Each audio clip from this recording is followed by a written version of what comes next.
buenos días y bienvenidos a La Trinchera en la mañana de este sábado 27 de septiembre de 2025. Son las 8:24, 7:24 en las Islas Canarias y antes de comenzar a repasar las principales noticias os recordamos que nos gusta escuchar vuestras opiniones. Vuestras opiniones son la esencia de este programa. Hoy preguntamos, ¿qué te parece que Begoña Gómez sea juzgada por un jurado popular? Podéis participar a través del número de WhatsApp al que nos podéis enviar vuestras notas de audio. En nuestro espacio de tertulia iremos escuchando todas vuestras opiniones. El teléfono es el 689 33 74 44, repito, 689 33 74 44. También podéis opinar y contactar con nosotros a través de nuestra cuenta de Twitter, @trincherallamas. Además, os recordamos que tenéis disponible la playlist de La Trinchera con todas las canciones que suenan en el programa. La podéis encontrar en Spotify, en la web de radio y en redes sociales. Ahora sí, vamos a repasar la actualidad esta semana con Javier García. ¿Qué tal, Javier? Buenos días, ¿cómo estás? ¿Qué tal, Manuel? Buenos días, Manuel, ¿qué tal? En política siempre hay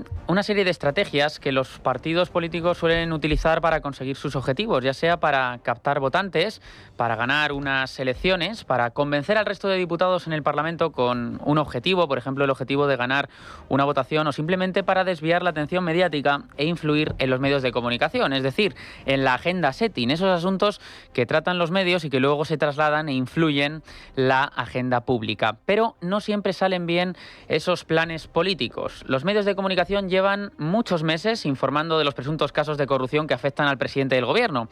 Esta ha sido la agenda setting de los medios durante muchos meses, algo que Moncloa ha intentado cambiar, hablando de otros temas como por ejemplo el novio de Ayuso o recientemente la situación en Gaza. Y en cierta medida la realidad es que lo ha conseguido durante varios días, pero la dura realidad siempre se impone ante los planes o las estrategias. Y el foco ha vuelto a cambiar porque el juez del caso Begoña Gómez, Juan Carlos Peinado, ha comunicado que en caso de que la esposa del presidente vaya a juicio, ese juicio se va a celebrar con un jurado popular al tratarse de un caso de presunta malversación de fondos públicos. Nos vamos a conectar con la redacción de Libertad Digital, jefe de tribunales de esta casa, Miguel Ángel Pérez. ¿Qué tal? Buenos días. Begoña Gómez no es la única persona, ¿no?, que se va a sentar en el banquillo. También lo van a hacer la asesora de Moncloa, Cristina Álvarez, y el delegado del Gobierno en Madrid, Francisco Martín, ¿no? Buenos días, así es. El titular del Juzgado de Instrucción número 41 de Madrid, Juan Carlos Peinado, ha iniciado el procedimiento para que la esposa del presidente del Gobierno, Begoña Gómez, pero también de su asistente en Moncloa, Cristina Álvarez, y del delegado del Gobierno en Madrid, Francisco Martín, se sienten en el banquillo de los acusados ante un jurado popular por un presunto delito de malversación de caudales públicos tras la contratación de la propia Cristina Álvarez como asesora de Begoña Gómez en la Moncloa. En un auto de 6 páginas al que ha tenido acceso Libertad Digital, el magistrado acuerda la transformación de las presentes diligencias en procedimiento para el juicio ante el Tribunal del Jurado. Por ello, se convoca la comparecencia prevista en el artículo 25 de la Ley Orgánica del Tribunal del Jurado, señalándose para su celebración este sábado a las 6 de la tarde, debiendo ser citadas, dice el juez, las partes personadas a través de su representación procesal y los investigados personalmente a través de la unidad orgánica de Policía Judicial adscrita a estos juzgados. Esto es un primer paso para que Begoña Gómez sea enviada al banquillo de los acusados. Gracias, Miguel Ángel. De momento no hay nadie sentado en el banquillo, pero sí están a un paso. De hecho, como acabas de comentar, Miguel Ángel, el juez los ha citado hoy mismo. Es una fecha clave, esta misma tarde en los juzgados de Plaza de Castilla, y después confirmará el juez si los manda o no al banquillo de los acusados. El juicio contra Begoña Gómez será un juicio como los que se realizan en muchos casos mediáticos y también en otros delitos, entre ellos el que se le imputa a la mujer del presidente, el de malversación de fondos públicos. El jurado va a estar formado por 9 personas anónimas, es decir, cualquier ciudadano español con una serie de características, sin antecedentes penales, que sepa hablar español y escribir, puede ser llamado a juzgar a Begoña Gómez. La función de estas personas va a ser emitir un veredicto sobre los hechos que se juzgan, es decir, declarar probado o no probado este delito, el delito de malversación, y pronunciarse sobre la culpabilidad de Begoña Gómez o no, o la absolución. La sentencia definitiva, eso sí, la dicta el magistrado presidente en relación a ese veredicto que haga el jurado. Aunque el jurado popular ha intervenido en casos de gran relevancia, son escasos los precedentes de su aplicación aplicación a políticos. Destaca, por ejemplo, el del expresidente de la Diputación de Castellón, Carlos Fabra, absuelto de cohecho por un jurado, o el proceso en 2008 contra cargos del Partido Popular en Madrid por presunta malversación, en el que 6 acusados fueron declarados no culpables. Según Pedro Sánchez, esto no va a suceder con su mujer, que sea declarada culpable. Esto es lo que dijo en una rueda de prensa desde las Naciones Unidas en Nueva York. Y sobre mi hermano y mi mujer, pues a ver, yo creo que, como he dicho en muchas ocasiones, el tiempo pondrá las cosas en su sitio. ¿Nos toca defender la verdad? Pues defenderemos la verdad, y la verdad es que mi hermano y mi mujer pues son inocentes. Y espero que cuando eso suceda, y la justicia así lo dicte, pues tenga la misma repercusión mediática que tiene ahora mismo pues todo lo que está planteando en este caso el juez Peinado. Si son o no inocentes lo tendrá que decidir no Pedro Sánchez, sino los españoles que sean llamados a participar en ese jurado popular. Pero parece que los ministros del Gobierno quieren ser los que dicten la sentencia. El sistema de recursos en nuestro país es muy garantista y, sin duda, un tribunal imparcial pondrá las cosas en su sitio, como ya hizo el Tribunal Supremo en este mismo asunto. Pues que pueden llamar a los de la calle Ferran para que se vean jurado popular.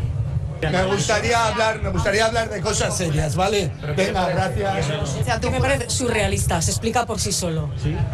Estamos absolutamente seguros que cuando culmine el proceso, con las fases que tiene, lógicamente, cualquier procedimiento judicial, va a salir y a relucir la verdad. Esperamos que de forma absolutamente imparcial y de acuerdo con el sentido común, pues evidentemente se revoque, nada más.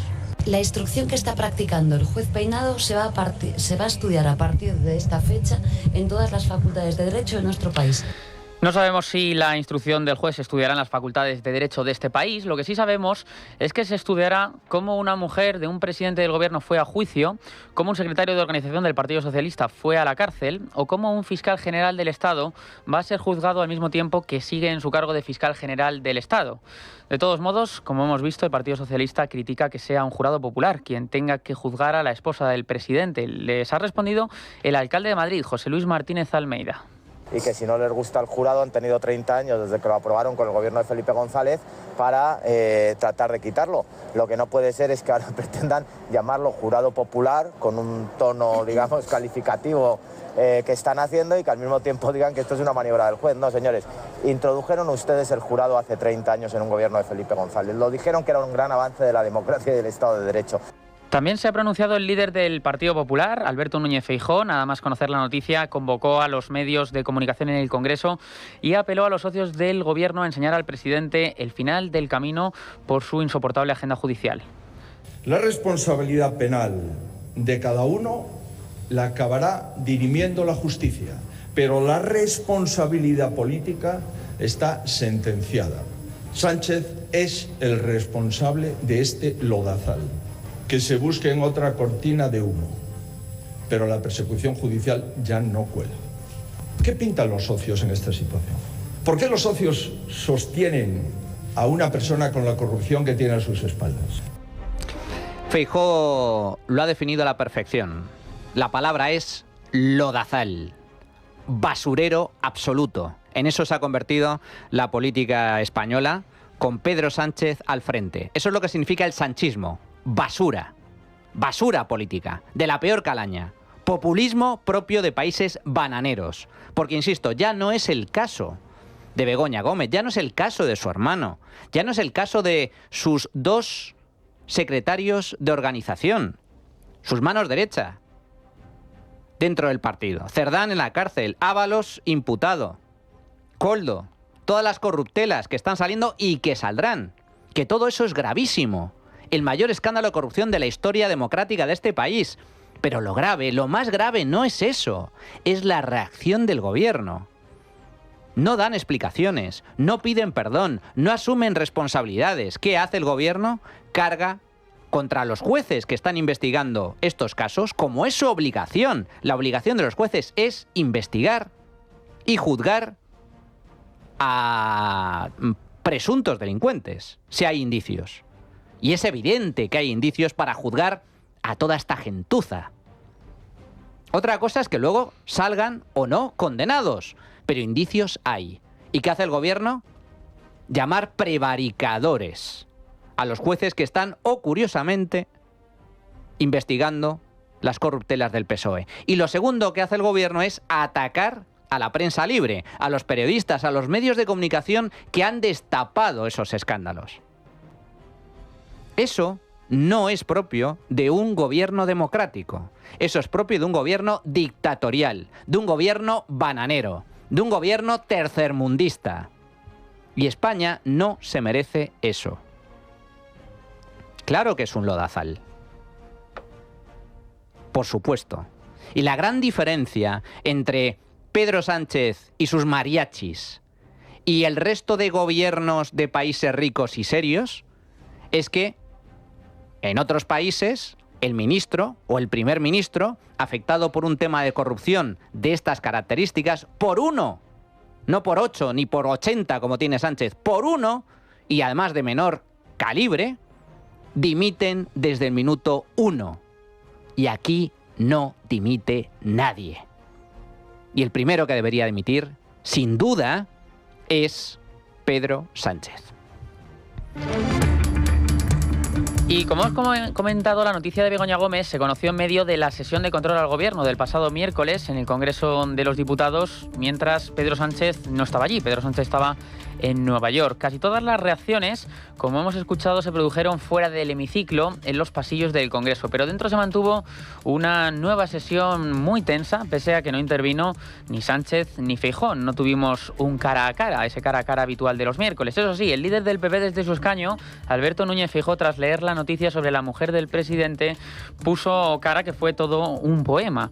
Además de este asunto, también se habló del tema de las pulseras antimaltrato. El gobierno minimizó a una alarma infundada los fallos de las pulseras y el Partido Popular vaticinó un descalabro en el voto femenino. Jesús Úbeda fue testigo de esta nueva jornada en el Congreso. Jesús, ¿qué tal? Buenos días. Shalom, shalom, pueblo trinchérico. Hablemos de una epifanía en el Congreso. A Ana Redondo se le apareció este miércoles la Virgen de las Pulseras Fallidas.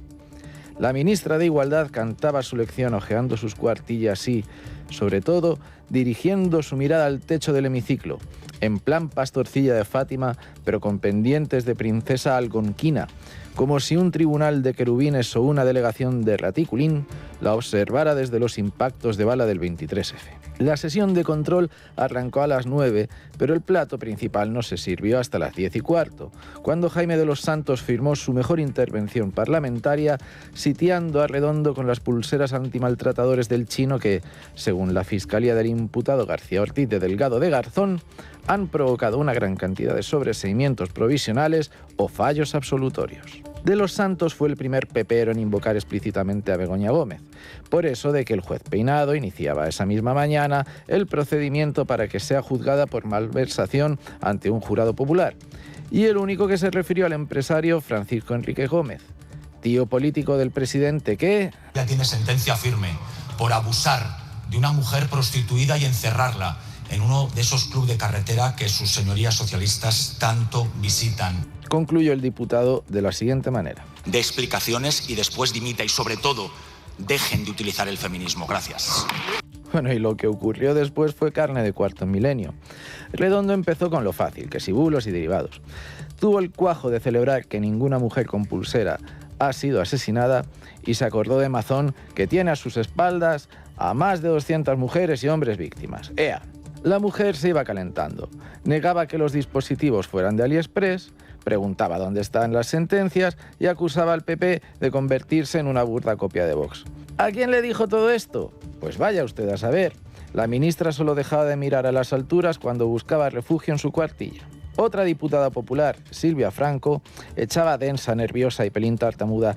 Necesita bastante rodaje. Más arroz a la paella. Y la titular de Igualdad, de nuevo, con la vista puesta allende Orión. Y media lección de feminismo, porque usted representa al partido que tradicionalmente ha votado en contra de todos los avances feministas, en contra de absolutamente todos. Por lo demás, María Jesús Montero parió una frase de autor, de esas que solo pueden brotar de su cráneo privilegiado. Elías Bendodo le preguntaba por su jefe de gabinete, y esta salía por Gaza de tal manera. Tiene el Partido Popular que, por supuesto, niega ningún tipo de agresión y lo que hace es apoyar al gobierno de Netanyahu. Niega ningún tipo de agresión. Es decir, según la también ministra de Hacienda, el PP no niega las agresiones de Israel a los palestinos, las reconoce todas. Brillante. Pepa Millán, que está en su prime, como dicen los modernos. Ustedes insisten en atacar a la justicia como hacen también con la audiencia de Badajoz que acaba de enviar al hermano de Pedro Sánchez al banquillo. ¿Usted considera que eso es lawfare? ¿Qué estarían ustedes diciendo si fuera el hermano de un presidente de Vox el que es enviado a juicio? La portavoz de Vox le preguntó al ministro de Justicia: ¿Quién es un peligro para las mujeres? ¿Nosotros que pedimos la instauración de la cadena perpetua para los agresores sexuales? ¿O ustedes que les ponen en la calle y les colocan pulseras que no funcionan?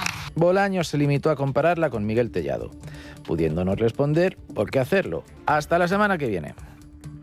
Gracias, Jesús. La inestabilidad parlamentaria es evidente hasta el punto de que hablar de bloque de investidura ya no es una realidad, porque día sí y día también los socios tumban las propuestas del gobierno. Por ejemplo, ha sufrido el gobierno esta semana varias derrotas parlamentarias, como por ejemplo la cesión de inmigración a Cataluña, como exigía Junts, o se ha producido la reprobación de la propia ministra de Igualdad, Ana Redondo. Esta misma semana le han preguntado en los pasillos del Congreso al portavoz de Esquerra, Gabriel Rufián, sobre el bloque de investidura, y esto es lo que dijo.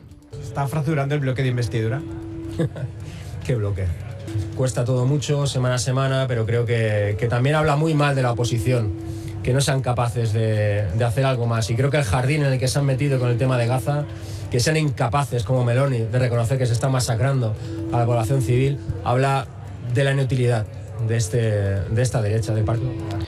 Pero pese a todo, al presidente del gobierno no parece importarle no contar con presupuestos generales del Estado, ni siquiera con un proyecto de presupuestos. Cabe recordar que el plazo termina ya esta próxima semana, el día 1 es el plazo constitucional para presentar al Congreso un proyecto de presupuestos, ni tampoco parece importarle las derrotas parlamentarias. De hecho, desde la cumbre de la ONU aseguró esta semana que va a volver a presentarse a las elecciones del año 2027. Sí, seguro que lo voy a hacer. Es algo que ya he hablado con mi familia y con mi partido y si me permiten tengo la confianza de que podemos repetir la mayoría y seguir con el trabajo por delante. Además de volver a postularse para la reelección como presidente, Pedro Sánchez está seguro de que podrá seguir viviendo en el Palacio de la Moncloa y también confía en que podrá seguir gobernando otros 4 años más tras agotar la legislatura. Algo que contrasta con declaraciones suyas, por ejemplo, del 4 de julio de 2014. Si entramos en su cuenta de Twitter, Sánchez publicó un mensaje donde se comprometía a dejar la presidencia si alcanzaba 2 mandatos, si la alcanzaba después de cumplir esos 2 mandatos. Eso mismo se comprometió también José María Aznar, el expresidente del gobierno, por ejemplo, y lo cumplió. Pero como decimos, en 2014 Sánchez se comprometió a limitar el mandato a 2 legislaturas para la presidencia del gobierno, pero su opinión en esto también ha vuelto a cambiar. Respecto a esto, el líder de los populares, Alberto Núñez Feijóo, ha ironizado con estas palabras de que Pedro Sánchez quiera seguir en el poder.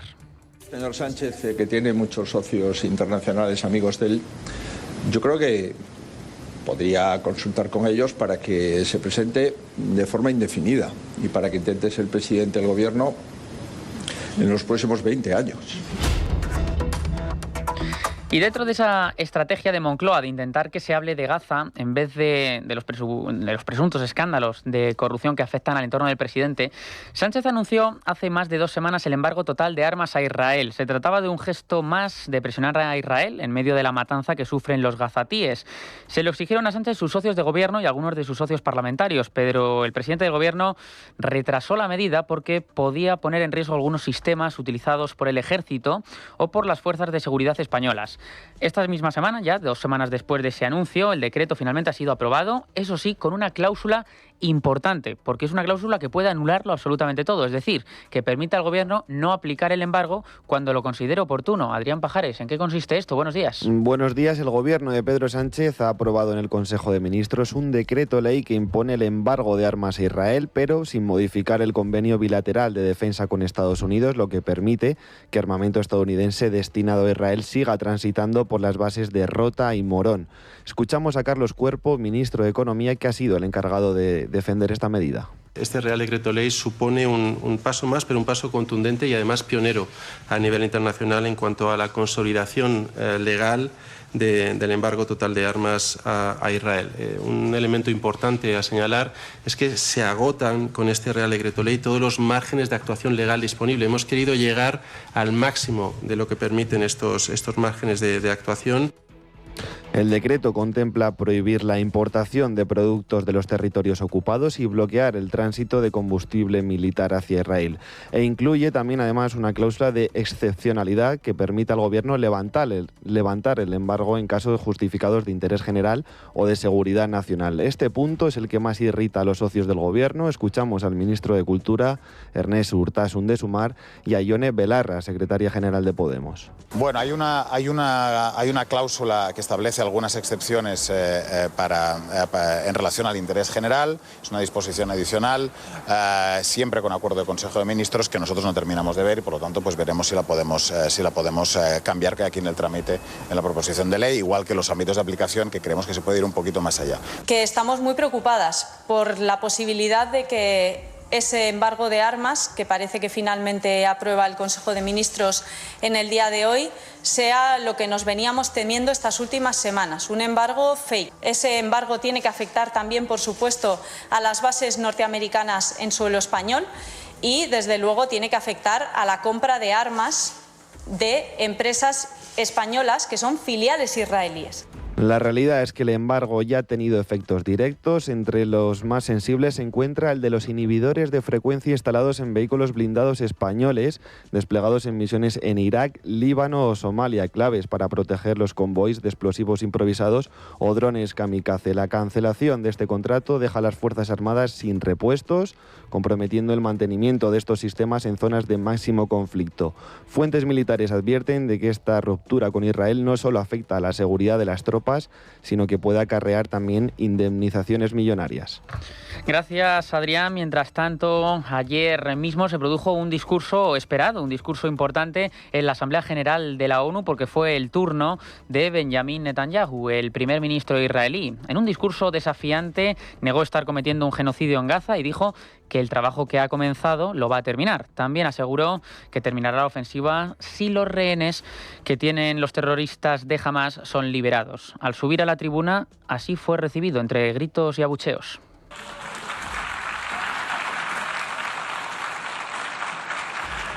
Netanyahu, como decimos, aseguró que seguirá adelante con sus planes solo si se libera a los rehenes. Es el argumento que dijo para parar la guerra en Gaza. Si Hamás acepta lo que exigimos, la guerra puede terminar ahora mismo. Gaza será desmilitarizada. Gaza controlará Israel controlará la seguridad y habrá una autoridad civil establecida por gazatíes y otros y comprometida con la paz con Israel. Eso es lo que dijo ayer el primer ministro israelí. A esa hora ya iba camino del Mediterráneo Oriental el buque español para dar asistencia a la flotilla humanitaria que pretende llegar hasta Gaza. Fue el pasado miércoles cuando el presidente del gobierno español, Pedro Sánchez, anunció por sorpresa desde allí, desde Nueva York, que iba a enviar un buque al otro extremo del Mediterráneo para proteger a la flotilla de barcos que zarpó de Barcelona hace 3 semanas con ayuda humanitaria para Gaza.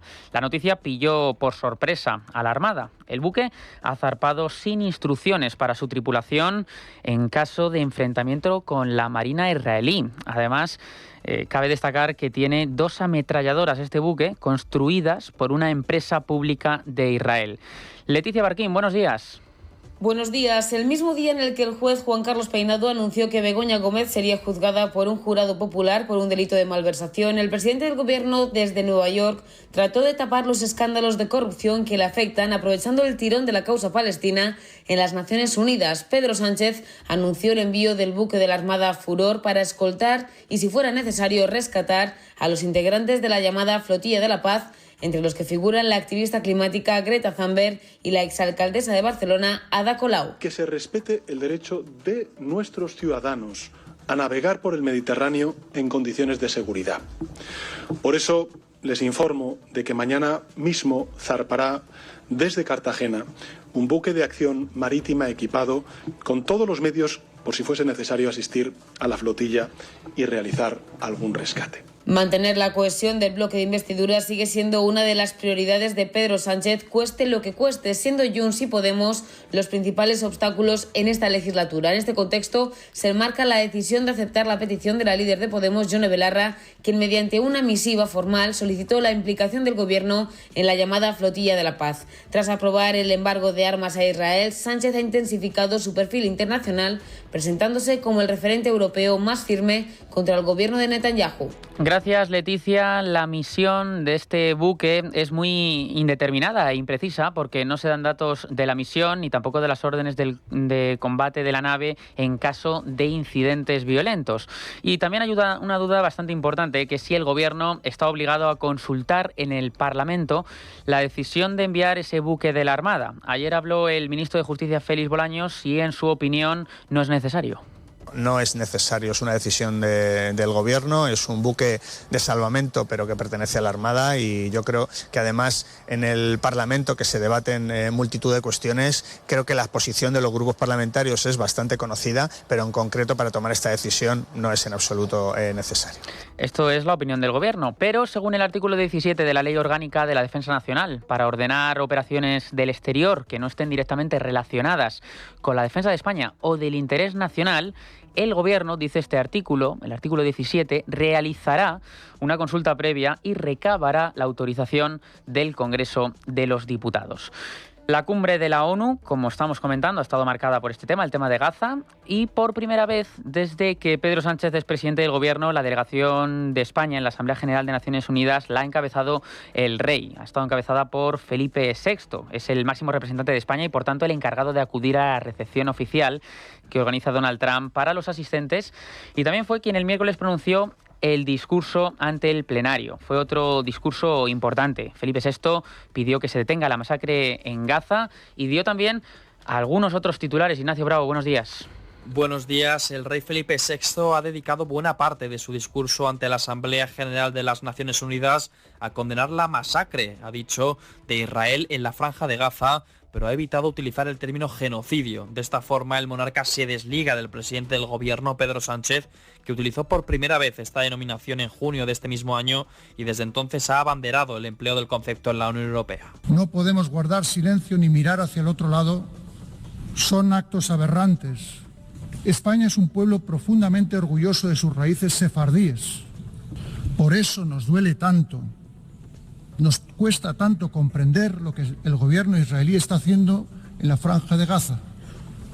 Por eso clamamos, imploramos, exigimos, detengan ya esta masacre. Otro de los puntos clave señalados por Felipe VI y en contraposición a lo pronunciado en el discurso por Donald Trump ha sido la defensa del multilateralismo y de la propia Organización de las Naciones Unidas. El monarca ha expresado la necesidad de unión en un momento clave para la organización y ha recordado lo ocurrido en el siglo XX, cuando los conflictos internacionales que se multiplicaban en el mundo obligaron a la creación precisamente de este mismo organismo. Precisamente sobre una de las guerras activas actualmente se ha pronunciado también Felipe VI, quien ha calificado de no provocada e injustificable la agresión de Rusia al país ucraniano y ha remarcado su apoyo incondicional a Ucrania horas antes de reunirse con su líder, Volodymyr Zelensky. La paz en Europa no será posible sin justicia, sin responsabilidad.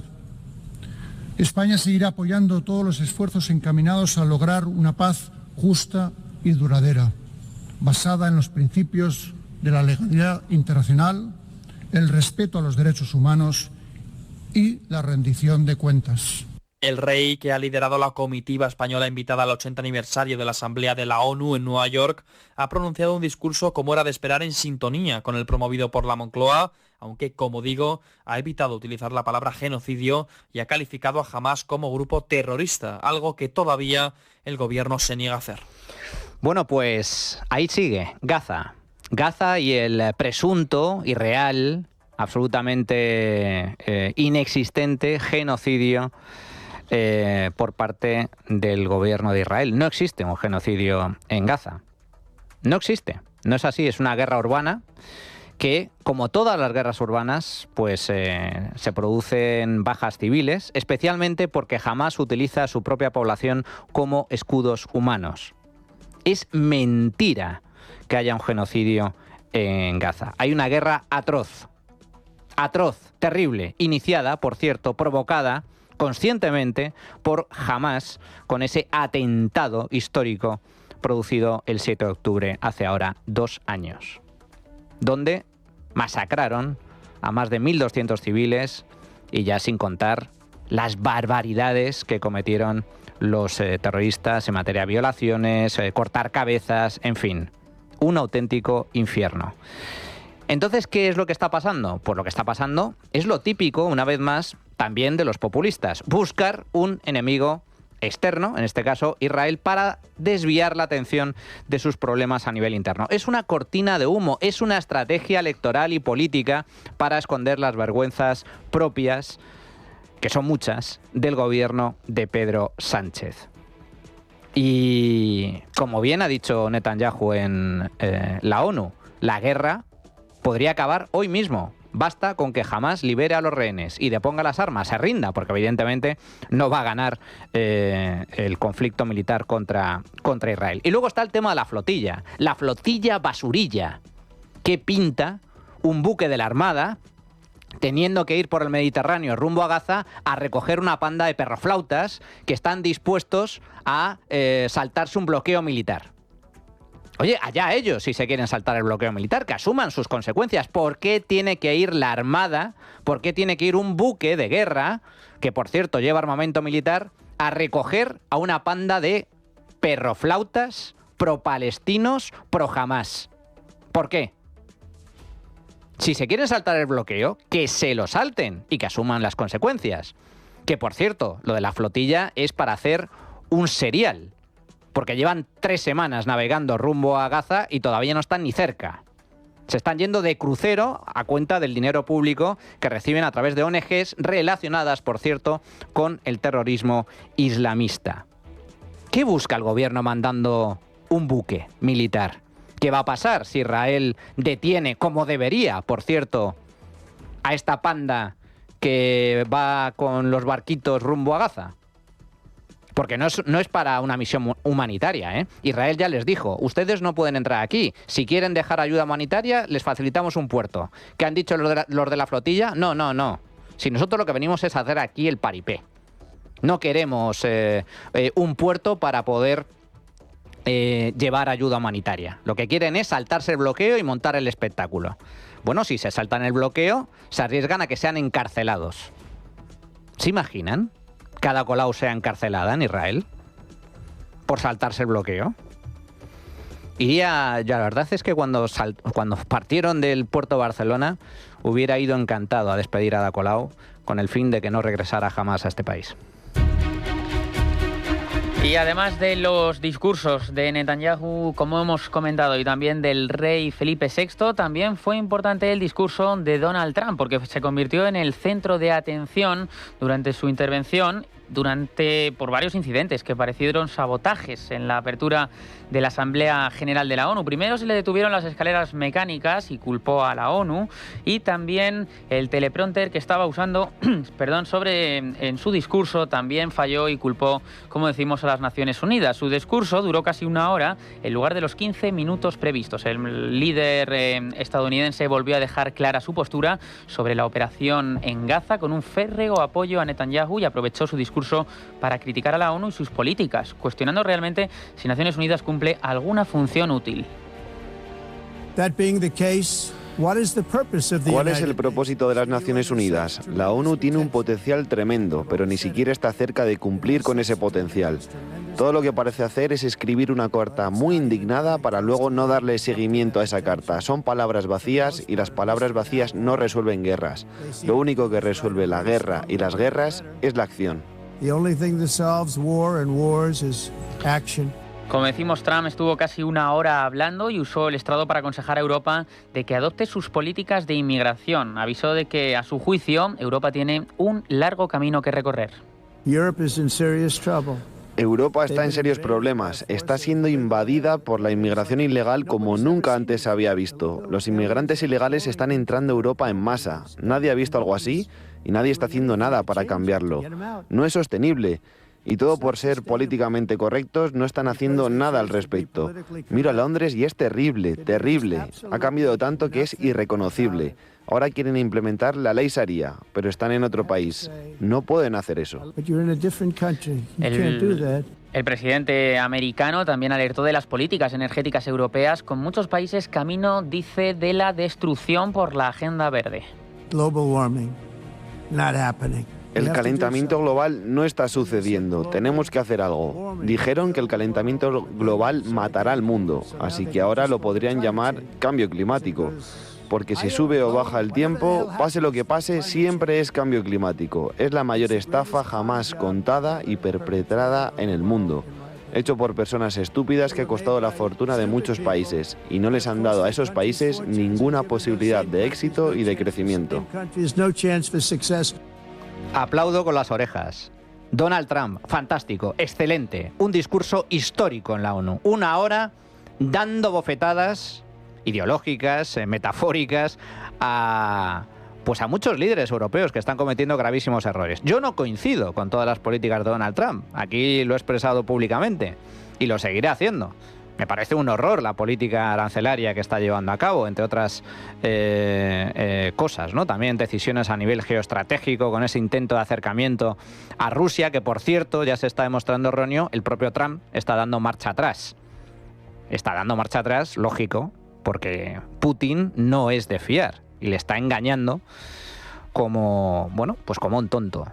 Pero Trump de tonto tiene poco y ahora está diciendo que que va a apoyar a Ucrania a través de la OTAN y que además Ucrania tiene todo el derecho del mundo a recuperar todo su territorio ocupado por Rusia. Ya era hora, Donald, ya era hora. Ahora bien, en cuanto al discurso, fantástico, espectacular, diciendo las verdades del barquero, que el cambio climático y todas las políticas verdes relacionadas con el calentamiento global son un fraude, son una pantomima, están llevando a la ruina a países ricos, que las políticas migratorias van a suponer el suicidio de Occidente con esa política de puertas abiertas, especialmente a la inmigración musulmana, sin ningún tipo de control, que no se integra.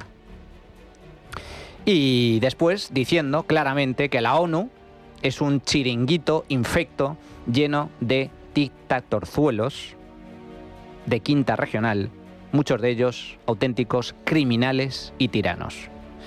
Pues bravo, Donald Trump, por esa intervención en la ONU. Llegados a este punto, vamos a hacer una pequeña pausa, pero antes, recordar, el otro día un amigo me dijo que estaba buscando financiación para su proyecto inmobiliario y le dije que sí conocía a Cibislen.